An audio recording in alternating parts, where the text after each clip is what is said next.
they do and report on whether or not addiction can be passed from one generation to another on the next Health Matters.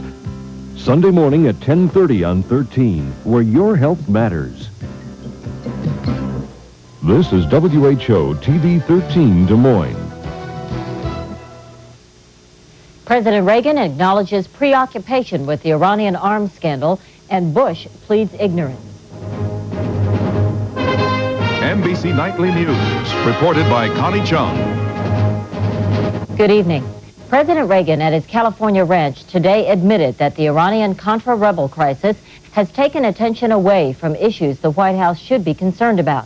And efforts by administration officials to douse the scandal or distance themselves from it apparently are not working. NBC News White House correspondent Robin Lloyd has more on the story from Santa Barbara. Deficit by In his radio address, the president appeared to be trying to divert attention away from the arms deal with Iran, stressing positive signs in the economy. But he acknowledged for the first time that the Iran controversy was a key concern. While we've been occupied with the Iranian issue over the past 2 weeks, let's not forget that there are many other issues that concern us. For the past 3 days of his holiday weekend, officials have said only that the president was riding his horse and chopping wood. But sources say President Reagan reportedly has been calling conservative columnists to try to get his viewpoint across, that he believes he did nothing wrong, and that if he had to set up the Iranian arms deal again, he would. But top members of the administration continue to be on the defensive, denying any knowledge of the secret transfer of the Iranian arms money to the Contras. You won't talk at all about the investigation. Whether or not you had a role in it, you won't talk about that. No role in it. Government investigators already have started to look into reports that former National Security Advisor Poindexter and ousted White House aide Oliver North destroyed important documents at least 3 days before the files were locked up. Today, North continued to say nothing. I'll wait till I get the advice of my attorney. My plans are now to trust in the Lord and a good lawyer. Retired Air Force Major General Richard Secord, who allegedly worked with North on the Iran connection, was also not talking. Meanwhile, in the Democrats' response to the president's radio address, Senator Patrick Moynihan was urging the president to, quote, clean house. Laws have been broken. That must be assumed. Men have betrayed your trust. Very well. Let it all come out in the open with greater than deliberate speed. Some White House officials are privately suggesting that the president should call in an independent prosecutor. But Chief of Staff Donald Regan continues to say that's a decision for the Department of Justice. There is an investigation underway, so I couldn't comment on the investigation. Regan promised that a new national security advisor would be announced soon, officials acknowledging that the former U.S. representative to NATO, David Absher, was now the leading candidate. The president heads back to Washington tomorrow to face the growing controversy. Aides had hoped the holiday weekend would help to quiet things down. Instead, they acknowledge the crisis, if anything, is only intensifying. Robin Lloyd, NBC News, with the president in Santa Barbara. In other related items tonight, White House sources told the Associated Press the arms shipments to Iran went outside normal National Security Council channels. Therefore, key documents about the shipments may not exist. Sources in Iran said the U.S. shipped as many as 20 plane loads of weapons, many more than the Reagan administration admits. And Republican Senator Larry Pressler called today for the resignation of White House Chief of Staff Donald Regan, saying he epitomizes the arrogance of power. In the trail of arms to Iran and Nicaragua, with money passing through Swiss bank accounts, perhaps the last place that might be involved in this international intrigue is the horse and buggy town of Quarryville, Pennsylvania. But as James Polk reports, the Quarryville connection is an important part of the arms pipeline.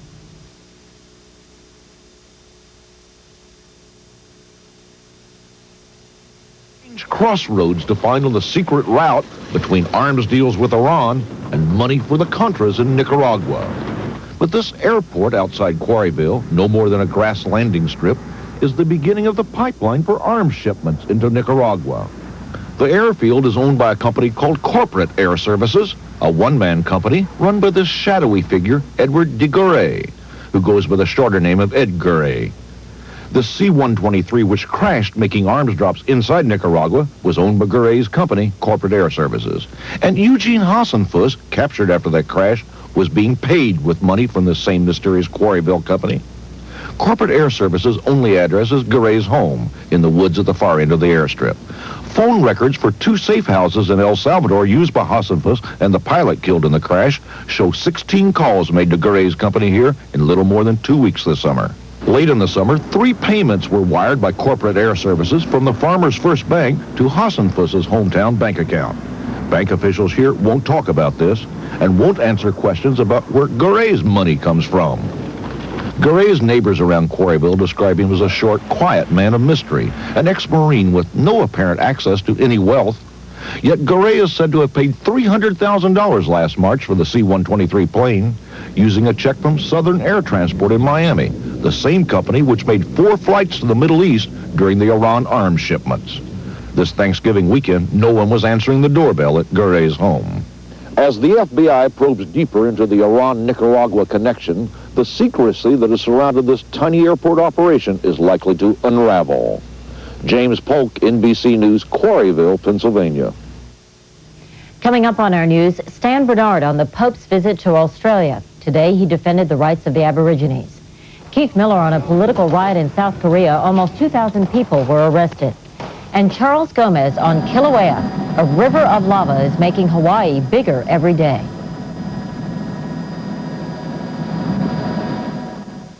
The age of battery flashlights is over. The first alert. Rechargeable flashlight. The powerful flashlight that never needs batteries. The first alert. Rechargeable flashlight. To photograph the Earth's resources from the air, they say you need a camera that can see through clouds. Bad chance. Can't be done. But Goodyear said, let's try a new way. and developed a special kind of radar. Goodyear? Yeah, the Aerospace Group. Radar that not only sees through clouds, but gives you pictures as sharp as some cameras. Good thing we didn't listen to what they say. Goodyear. Mention decaffeinated coffee to a lot of coffee drinkers, and this can happen.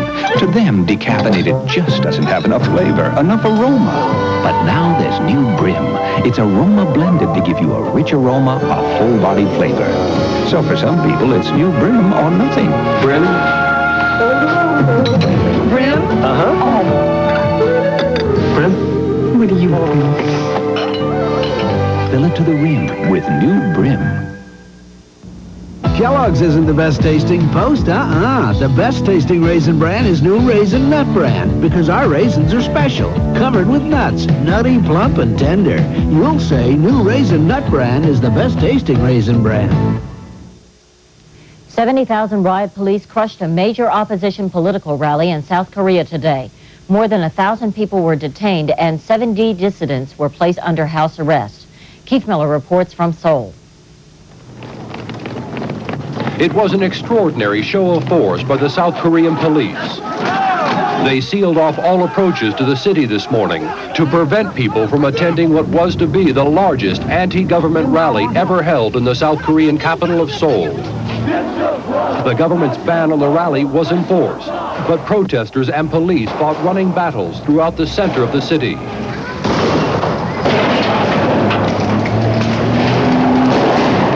The opposition organized the rally to pressure the government into changing the Constitution to allow the direct election of the president.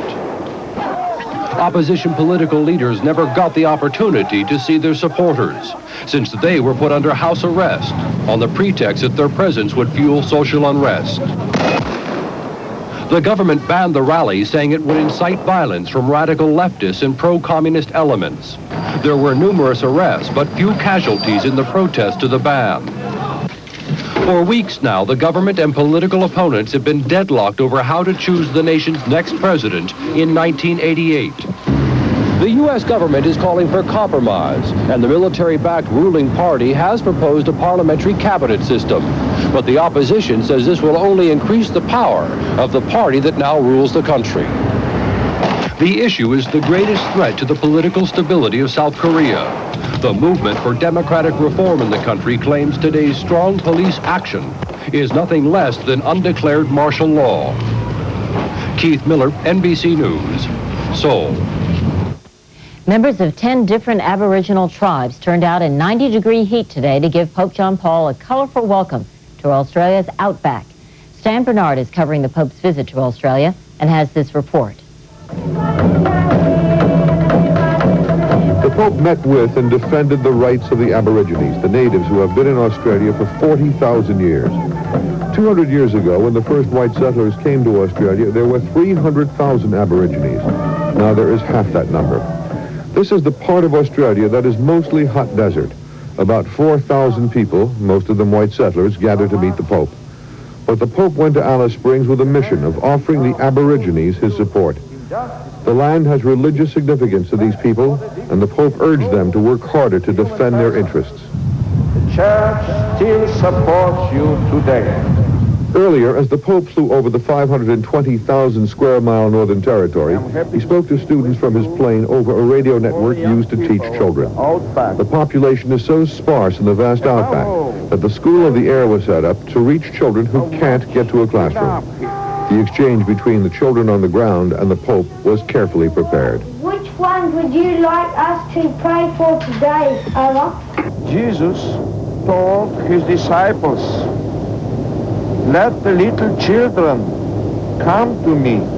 Tomorrow is the Pope's last full day in Australia. He'll be in Perth on the west coast. He leaves for Rome from there on Monday. Stan Bernard, NBC News, traveling with the Pope in Australia. 3 dissidents who formed an opposition political party in Taiwan say they will defy the Taipei government's wishes and return there tomorrow.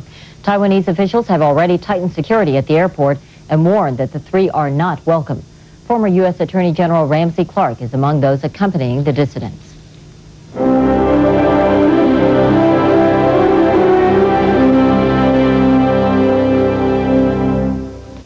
Cadillac Seville for 1987, an unmistakable statement of success. Its elegant design surrounds some of the most remarkable engineering in Cadillac history. Engineering designed to enhance your comfort, your control, and your confidence with impeccable manners on the road. And a new, longer warranty, all the while reminding you that Seville represents the ultimate in American luxury sedans. Seville, the elegant spirit of Cadillac.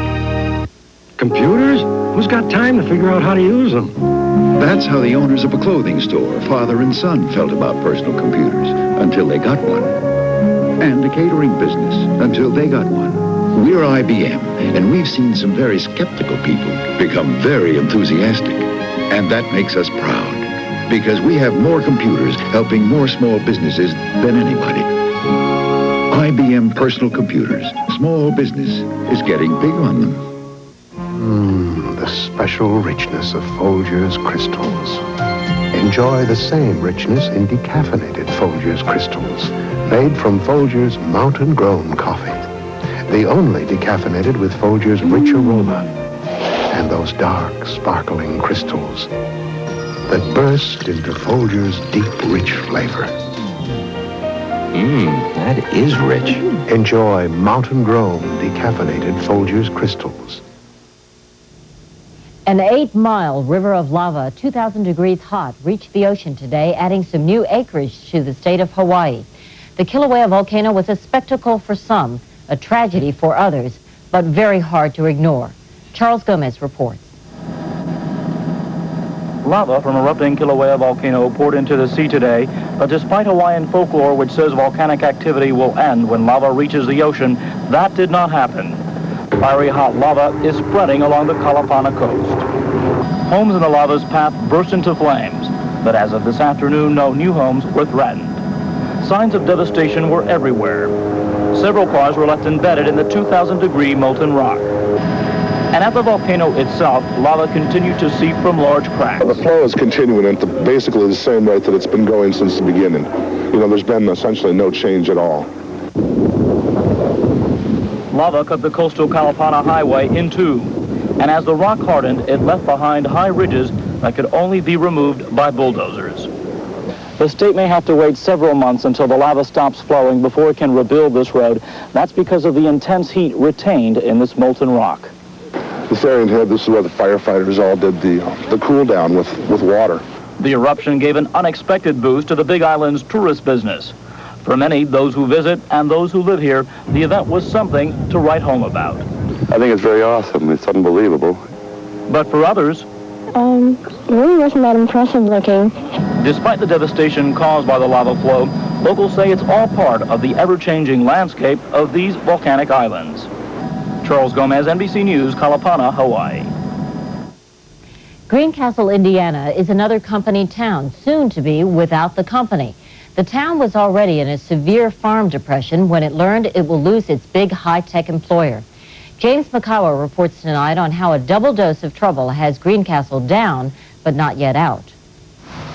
Greencastle, Indiana looks like a typical small town in Midwest America. Population 8,400. Greencastle is home to DePaul University, and until 2 weeks ago, an IBM distribution plant. This town's biggest employer is shutting down, and with it, 1,000 jobs. The town couldn't believe it. For a while, the business community panicked. It's kind of scary. When things like this happen, you just don't realize that it's going to happen in your own backyard. And now that it has, now we got to face tomorrow and see what's going to happen. IBM said it wasn't cost-effective to keep the Greencastle facility open. To those workers who qualify, the company has offered early retirement, relocate all workers, and foot the bill. We really do enjoy it here, and it's going to be a disappointment to leave all the friends and the nice style of life that's here in Greencastle. Having 3 teenage boys, it's a prime consideration where you live. It's going to be hard, I think, leaving here, harder than maybe any place else we've ever left. IBM is trying to ease the painful challenge by offering to give its warehouse to the city, a $1.5 million grant to offset the loss of tax revenue, and by paying for a full-time executive now helping the town to find a new tenant. While I don't feel it's appropriate to comment on the extent of those contacts to this point, I can tell you there is interest. We're very confident in the contacts that we've had. The IBM closing comes at a time when the region is suffering its worst agricultural depression in 50 years. But despite all this, the town is confident it will survive and prosper. James Makawa, NBC News, Greencastle, Indiana. The NAACP says it will join the family of Kevin Nesmith in suing the Citadel Military School charging civil rights violations. Nesmith left the South Carolina school after an incident in which he says 5 white students entered his room dressed in Ku Klux Klan outfits and shouted racial slurs at him. No one at the school was available for comment.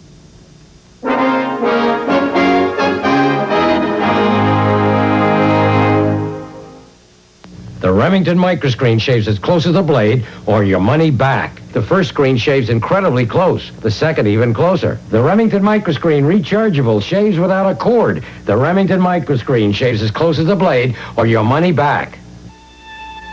Coffee should please all the senses. To the eye, it should appear rich, not thin. The aroma should capture the taste, intense, as in this dark roasted Nescafe Brava, smooth, subtle, as in this Nescafe Silka. And the taste, that's why only Nescafe custom blends 4 distinctive coffees. Ultimately, taste is in the eye, nose, and palate of the beholder. Nescafe, taste your way. Morning is your time. The earth wakes up with you. Always feel that spark of life in everything that you do. Grape-Nuts. For you, it's as natural as the morning. No sugar added, no preservatives. Just an honest, nutty crunch. Post Grape-Nuts cereal. You know when you have it good. Yes, you know when you have it good.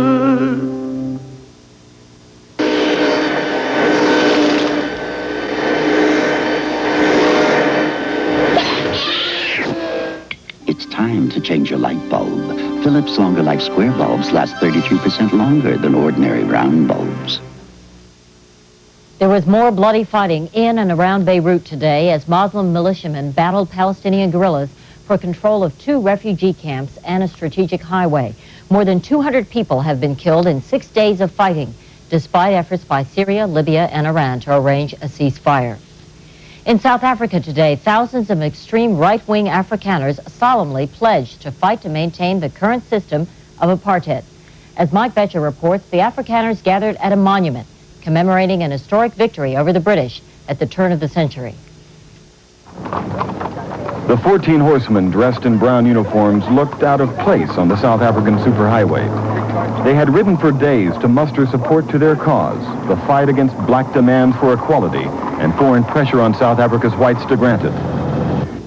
In the midst of the growing isolation that South Africa is feeling, a growing number of whites have turned to the organization of the 14 Horsemen, the Afrikaner Resistance Movement, a neo-Nazi group that longs for a return to the days when whites ruled South Africa unchallenged.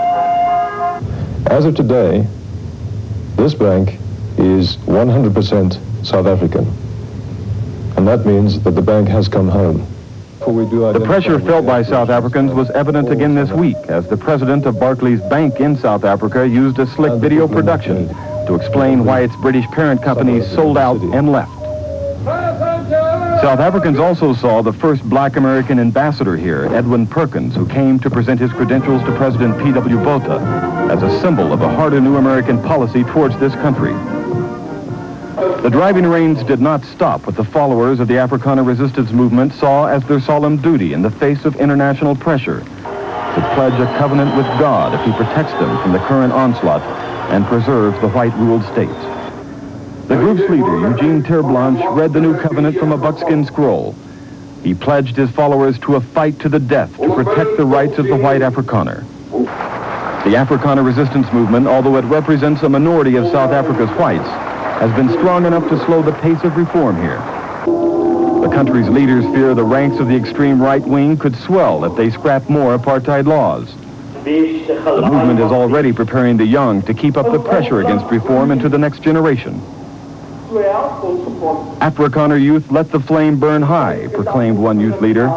For God, for people, for the fatherland. Mike Betcher, NBC News, Johannesburg. The government of India today tentatively accepted Union Carbide's offer to maintain a $3 billion fund to cover claims from the Bhopal tragedy. India also demanded that the company open its books to a court-appointed inspector to make certain Union Carbide can pay all Bhopal-related claims against it. More than 2,300 people were killed and 40,000 injured in the December 1984 gas leak at Union Carbide's chemical plant in Bhopal. 3 Catholic clergymen winding up a week-long visit to Chile say they sense a climate of fear and repression in that country. Chicago's Joseph Cardinal Bernardin also expressed concern over Chile's expulsion of foreign missionaries and raids on the homes of parish priests. The Americans also criticized press censorship under Chile's current state of siege.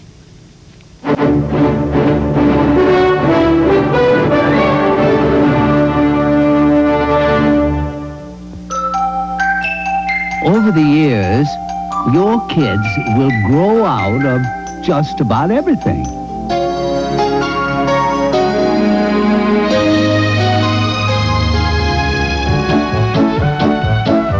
But there's one thing your kids will never outgrow: the roomy Honda Civic 4-door sedan.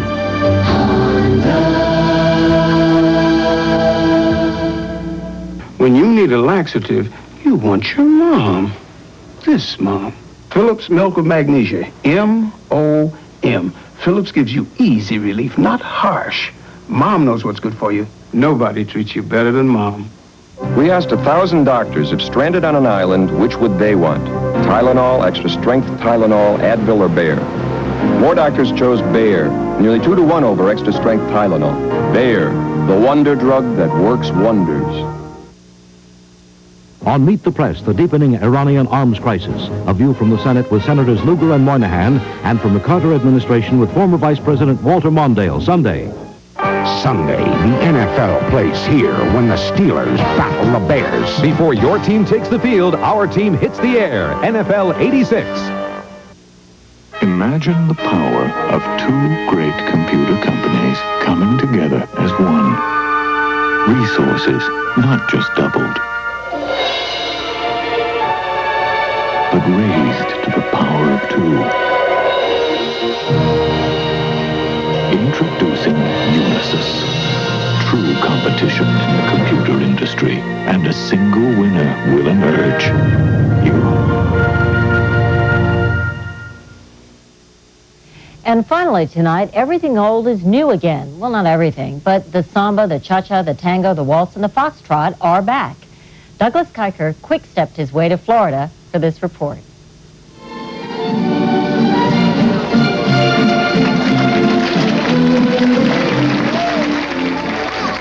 Vienna, Salzburg. Let's try Bal Harbor, Florida, just north of Miami Beach. It's the United States Ballroom Dancing Championships. It's a growing national fad. Contests such as this attract hundreds of competitors.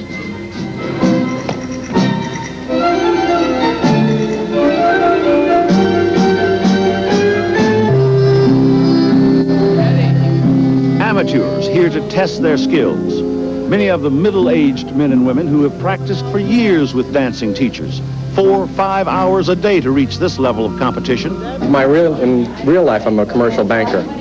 I'm a nurse, and so I deal with sick people all the time. So for me, this is such a great outlet. This dancing is food for the soul, just as bread is food for the body. From California. The contests usually attract full house audiences also, fans who come to cheer on their favorites.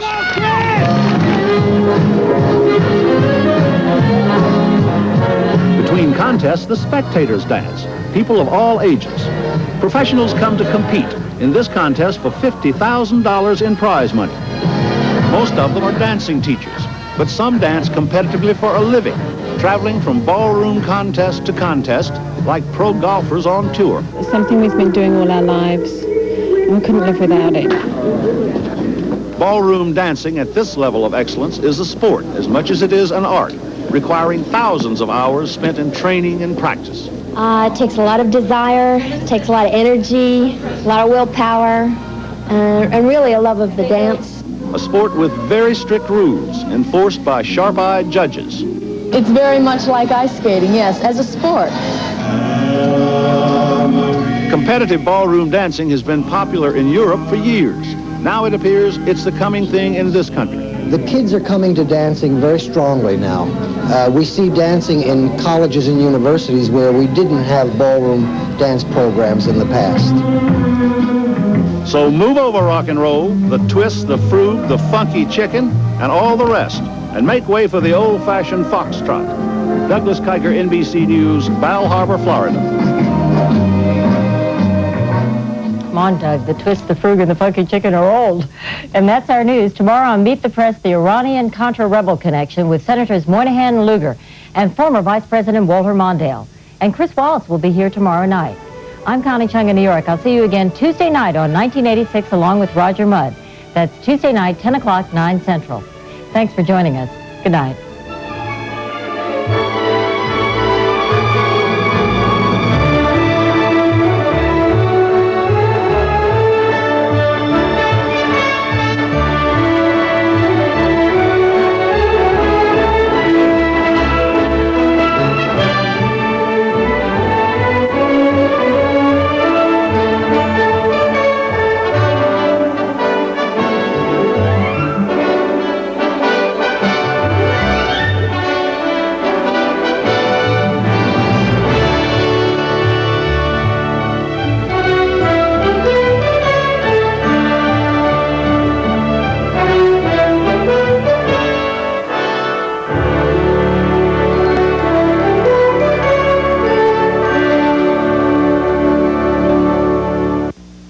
Tuesday, Matlock's law school professor is framed on murder charges. Crime he did not commit. Then Hill Street Blues becomes a new Tuesday tradition as Sister Chastity makes a dangerous confession. The bond is there. Can you deny it? You're a nun. The Hill Street tradition moves to Tuesday, right after Matlock. From News Center 13 at 6. The Yuletide is no holiday for Des Moines runaways. We'll tell you how to safeguard your Christmas presents from holiday heists. And the manhunt continues after a county jailbreak. You'll find out whether the weather will stay warm, and Bruce has some amazing round ball and football highlights. All next. Now's the time to buy. Get 3.9% annual percentage rate financing or cash back on Mercury Lynx. Save with preferred equipment packages on Grand Marquis, Topaz, or Sable. A large selection, all at year-end prices. And you can deduct all your sales tax if you buy before December 31st. All of this plus quality, too. Our cars are the highest quality American-built cars. For quality, 3.9, great prices, and sales tax deductions. Buy now. See Stivers Lincoln Mercury in Des Moines today. For the holidays.